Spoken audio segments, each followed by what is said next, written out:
نحمده ونستعينه ونستغفره ونؤمن به ونتوكل عليه ونعوذ بالله من شرور أنفسنا ومن سيئات أعمالنا من يهده الله فلا مضل له ومن يضلل فلا هادي له ونشهد أن لا إله إلا الله وحده لا شريك له ونشهد أن سيدنا ومولانا محمد صلى الله تعالى عليه وسلم وعلى آله وصحبه أجمعين. أما بعد، قال الله تبارك وتعالى في كتابه المجيد: أعوذ بالله من الشيطان الرجيم، بسم الله الرحمن الرحيم. قد أفلح المؤمنون الذين هم في صلاتهم خاشعون والذين هم عن اللغو معرضون والذين هم للزكاة فاعلون والذين هم لفروجهم حافظون إلا على أزواجهم أو ما ملكت أيمانهم فإنهم غير ملومين، فمن ابتغى وراء ذلك فأولئك هم العادون.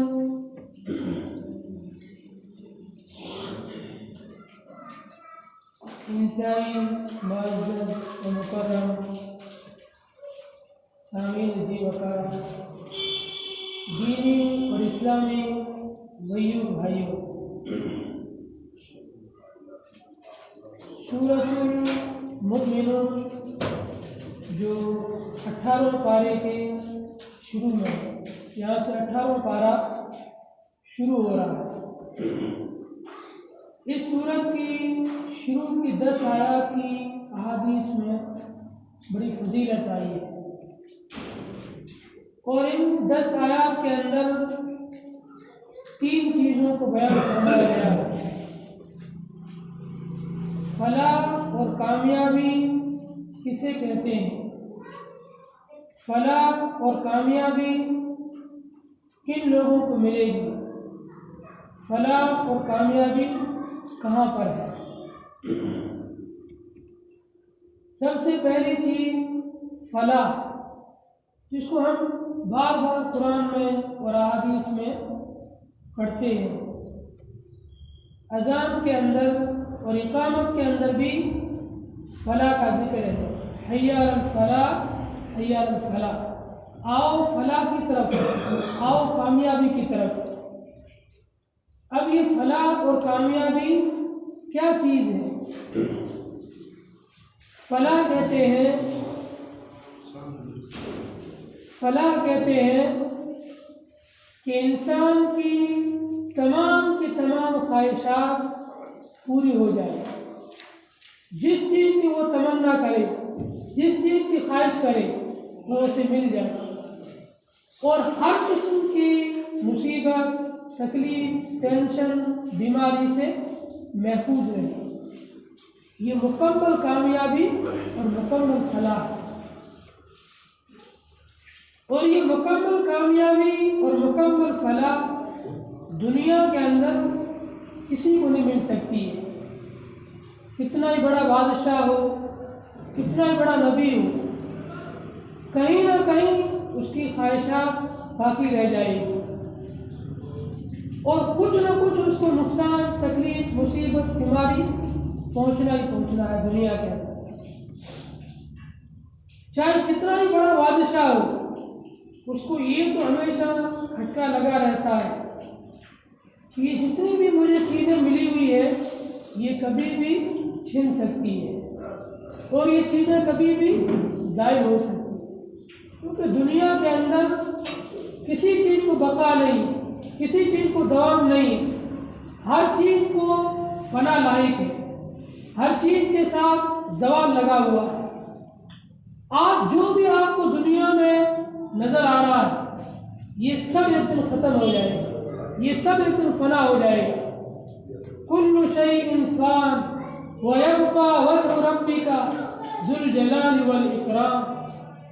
تمام کے تمام دنیا اور دنیا کی چیزوں کو فنا ہونا ہے، صرف اللہ کی باقی رہنے والی ہے۔ اس لیے دنیا کے اندر کوئی کتنا ہی بڑا بادشاہ ہو، کتنا ہی بڑا نبی ہو، کتنا ہی بڑا ولی ہو، لیکن اس کو کبھی نہ کبھی تکلیف، مصیبت، بیماری، رنج پہنچتا ہے۔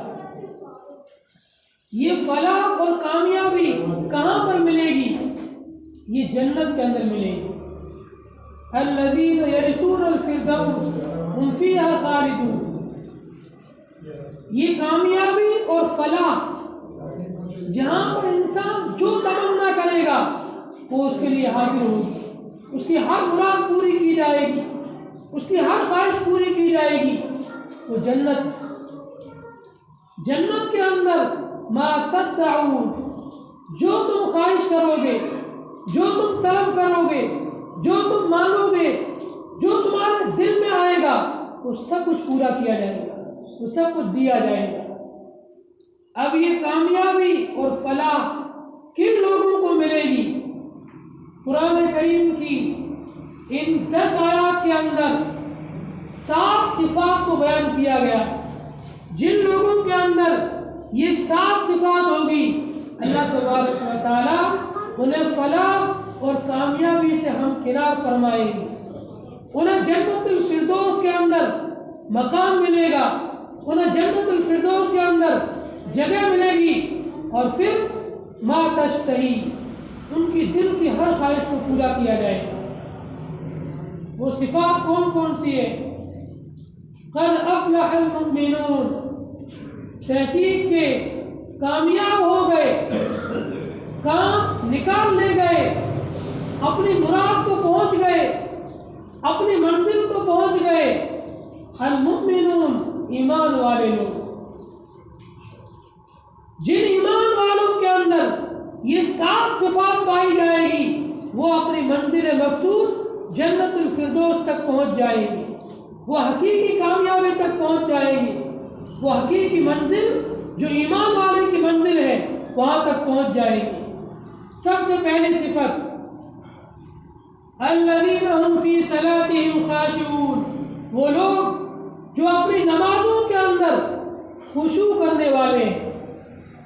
نماز کے اندر خشوع کیا ہے؟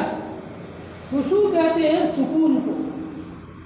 آپ کا دل اور دماغ دونوں اللہ کے حوالے ہو، اور آپ کی پوری باڈی اور پورے اعضاء اللہ کے سامنے بالکل سکون اور بالکل اطمینان کے ساتھ قائم ہو، اسے بولتے ہیں خشوع۔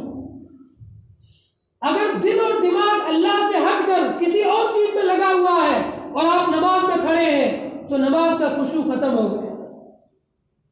آپ نماز میں کھڑے ہیں اور دماغ کے اندر کوئی اور چیز گھوم رہی ہے، دکان کا حساب چل رہا ہے، کسی سے لڑائی چل رہی ہے، یا کسی شادی کا پروگرام چل رہا ہے، یا کوئی اور دماغ میں چیز گھوم رہی ہے، تو یہ نماز کا خشوع ختم ہو گیا۔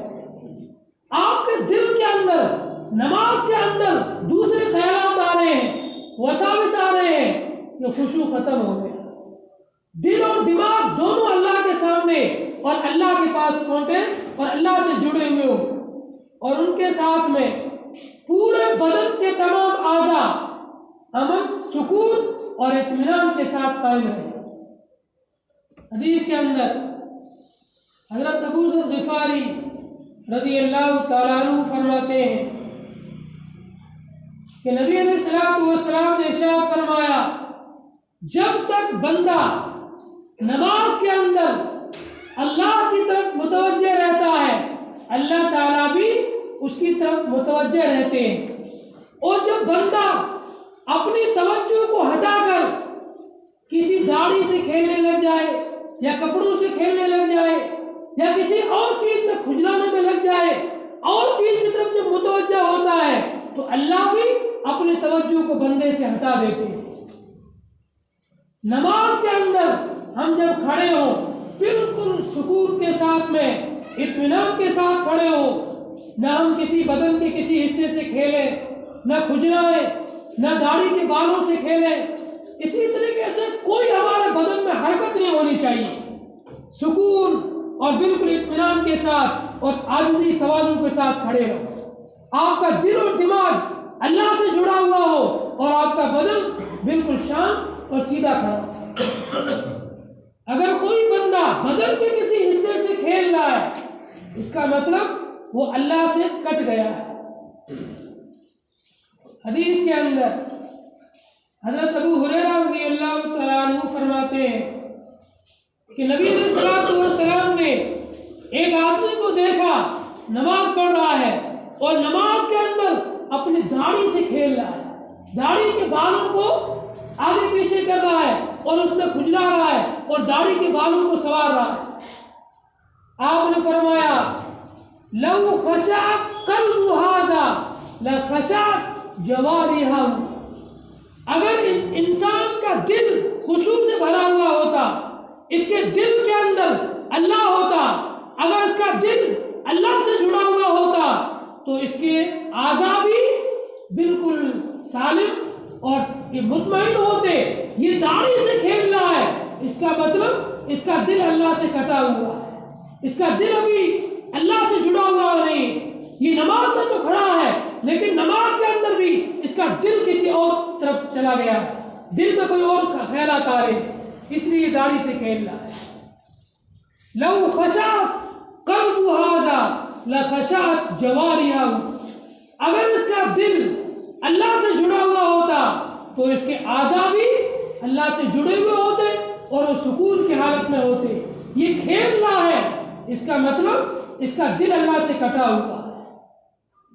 کامیاب ہونے والوں کی سب سے پہلی صفت الذین هم فی صلاتہم خاشعون، یہ لوگ اپنی نمازوں کے اندر خشوع اور خضوع کے ساتھ رہنے والے ہیں، نمازوں کے اندر سکون کے ساتھ نماز کو پڑھنے والے ہیں، اللہ کے سامنے عاجزی کے ساتھ کھڑے ہونے والے ہیں، اللہ کے سامنے اطمینان سے کھڑے ہونے والے ہیں، اور جب اللہ کے دربار میں آتے ہیں تو دنیاوی تمام تعلقات سے منقطع ہو کر صرف اللہ سے جڑنے کے لیے آتے ہیں۔ 15 منٹ کی نماز ہے، 20 منٹ کی نماز ہے، 10 منٹ کی نماز ہے، اس میں بھی بندہ کا دل کسی اور سے لگا ہوا ہو، اس سے بڑی محرومی کی کیا بات ہے۔ کامیاب ہونے والوں کی دوسری صفت الذین هم عن اللغو معرضون، وہ بیکار کاموں سے، فضول کاموں سے، لایعنی کاموں سے اپنے آپ کو بچانے والے۔ حدیث کے اندر حضرت نبی علیہ الصلوۃ والسلام ارشاد فرماتے ہیں من حسن اسلام المرء ترکہ ما لا یعنی، انسان کے اسلام کی خوبی یہ ہے کہ وہ لایعنی کاموں اور لایعنی باتوں کو چھوڑ دے، بیکار کاموں اور بیکار باتوں کو چھوڑ دے، فضول کاموں اور فضول باتوں کو چھوڑ دے۔ جب انسان ایسا کام کرے جس میں نہ اس کا کوئی دنیا کا فائدہ ہے نہ آخرت کا فائدہ ہے، یہ بیکار کام ہے، فضول کام ہے، لایعنی کام ہے۔ ایک مسلمان کی شان یہ نہیں ہے کہ وہ لایعنی کاموں میں پڑا رہے، وہ فضول اور بیکار کاموں میں پڑا رہے۔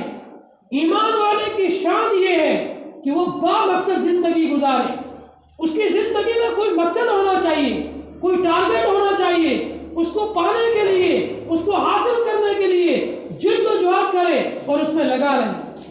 بیکار فضول کاموں میں لگے رہنا یہ ایمان والے کی شان نہیں ہے۔ آج ہمارے نوجوان موبائل میں گیم کھیلتے ہیں، زندگی گیم کھیلنے کے لیے نہیں ہے، یہ زندگی اپنے مقصد میں لگنے کے لیے، بڑے بڑے کام کرنے کے لیے، دنیا میں ایجادات کرنے کے لیے گیم کھیل کر زندگی گزار دے، یہ ایمان والے کی شان کے خلاف ہے۔ تیسری صفت کامیاب ہونے والوں کی الذین ہم للزکاۃ فاعلون، وہ لوگ جو اپنے دل کا تزکیہ کرنے والے ہیں۔ زکوٰۃ کے معنی پاک کرنا۔ ایک تو ہوتے ہیں زکوٰۃ، ہمارے مال کے اندر مخصوص حصہ نکالتے ہیں، اسے بھی زکوٰۃ کہتے ہیں۔ انسان اپنے دل کا تزکیہ کرے، اسے بھی زکوٰۃ کہتے ہیں۔ اپنے دل کو شرک سے پاک کرے، کفر سے پاک کرے، گناہوں کی گندگی سے پاک کرے، گناہوں کی محبت سے پاک کرے، اور اس کو ایمان سے بھریں۔ یہ دل کا تزکیہ ہے، یہ اپنے آپ کا تزکیہ۔ تو کامیاب ہونے والوں کی تیسری صفت یہ ہے کہ وہ اپنے دلوں کا تزکیہ کرتے ہیں۔ کامیاب ہونے والوں کی چوتھی صفت یہ ہے الذین ہم لاماناتہم وعہدہم راعون، جو امانتوں کی، اپنے ذمہ داریوں کا خیال رکھتے ہیں۔ امانت بولنے میں ایک چھوٹا سا لفظ ہے لیکن اس کا مفہوم بہت بڑا ہے۔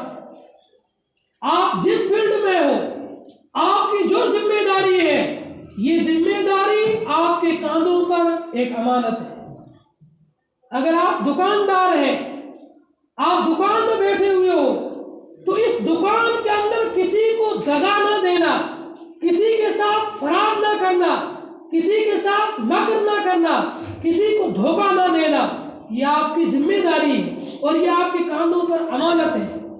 اگر آپ دکان میں بیٹھ کر کے نقلی مال کو اصلی بتا کر بیچتے ہیں، گندی چیز کو اچھی بنا کر بیچتے ہیں، عیب دار چیز کو اچھی بنا کر کے عیب کو چھپا کر بیچتے ہیں، تو آپ امانت میں خیانت کرنے والے ہیں، آپ گاہکوں کے ساتھ دغا کرنے والے ہیں، امانت میں خیانت کرنے والے ہیں۔ اگر آپ ٹیچر ہیں، آپ کو جو سرکار نے اسکول کا ٹائم مقرر کیا ہے، یہ پورا ٹائم قوم کے بچوں کی امانت ہے۔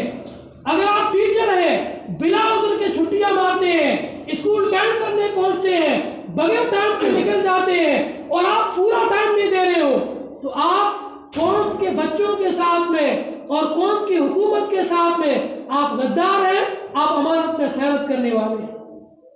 ہر معاملے کے اندر، ہر فیلڈ کے اندر، آپ جس فیلڈ میں ہو، اس فیلڈ میں جو آپ کی ذمہ داری ہے، یہ ذمہ داری آپ کے کاندھوں پر امانت ہے۔ اگر آپ اس میں کمی بیشی کرتے ہیں تو امانت میں خیانت کرنے والے ہیں۔ اور حدیث کے اندر بڑی وعید آئی ہے، لا ایمان لمن لا امانت لہ، اس آدمی کا ایمان ہی نہیں ہے جس میں امانت داری نہیں ہے۔ ولا دین لمن لا عہد لہ، اس آدمی کے اندر دین نہیں ہے جس میں وعدے کو پورا کرنے کی ہمت اور وعدے کو پورا کرنے کا جذبہ نہیں۔ امانت داری یہ کامیاب ہونے والوں کی چوتھی صفت ہے۔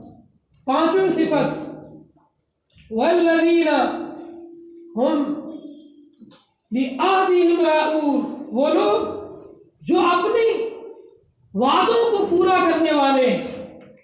حدیث کے اندر آتا ہے نبی علیہ الصلوۃ والسلام ایک صحابی کے ساتھ کہیں سفر پہ جا رہے تھے، بیچ راستے کے اندر ان صحابی کو یاد آیا میں گھر کے اندر بہت ضروری چیز باہر چھوڑ کے آیا اور مجھے اس کو صحیح جگہ ٹھکانے رکھ کے آنا ہے۔ صحابی کہنے لگے یا رسول اللہ آپ ذرا دیر ٹھہرے، میں بھی واپس آیا، آپ نے وعدہ فرما لیا، میں یہیں کھڑا ہوں، تم اپنا کام نمٹا کے آ جاؤ۔ جب تک یہ صحابی آ نہیں گئے آپ وہیں کھڑے رہے۔ یہ صحابی گھر گئے اور وہاں 20 بچوں میں جا کر کے وعدے کو بھول گئے۔ آپ علیہ الصلوۃ والسلام 3 دن تک وہاں کھڑے رہے۔ جب آپ کو قضاء حاجت کی ضرورت پڑتی تو آپ کسی کو وہاں کھڑا کرتے اور کہتے کہ اگر وہ آ جائے تو اسے کہنا محمد ابھی کسی ضرورت کے لیے گیا ہے اور واپس آ رہا ہے۔ اتنا آپ نے وعدے کو نبھا کر عملی طور پر بتلایا۔ چھٹی صفت والذین ہم لفروجہم حافظون، کامیاب ہونے والے وہ لوگ ہیں جو اپنی شرمگاہوں کی حفاظت کرتے ہیں۔ شرمگاہ کی حفاظت، حدیث میں حضرت نبی علیہ الصلوۃ والسلام ارشاد فرماتے ہیں کہ جو شخص مجھے 2 چیزوں کی ضمانت دے میں اسے جنت کی ضمانت دیتا ہوں۔ ایک وہ چیز جو اس کے 2 جبڑوں کے درمیان میں ہے، زبان کہ یہ صحیح استعمال ہوگی، اور دوسری جو اس کے رانوں کے درمیان میں ہے، شرمگاہ، اس کا استعمال بھی صحیح ہوگا۔ اگر آپ نے بیوی اور باقی ان 2 کی اسلام نے اجازت دی ہے بلکہ ثواب بتلایا ہے۔ آپ اپنی بیوی کے ساتھ خواہش پوری کریں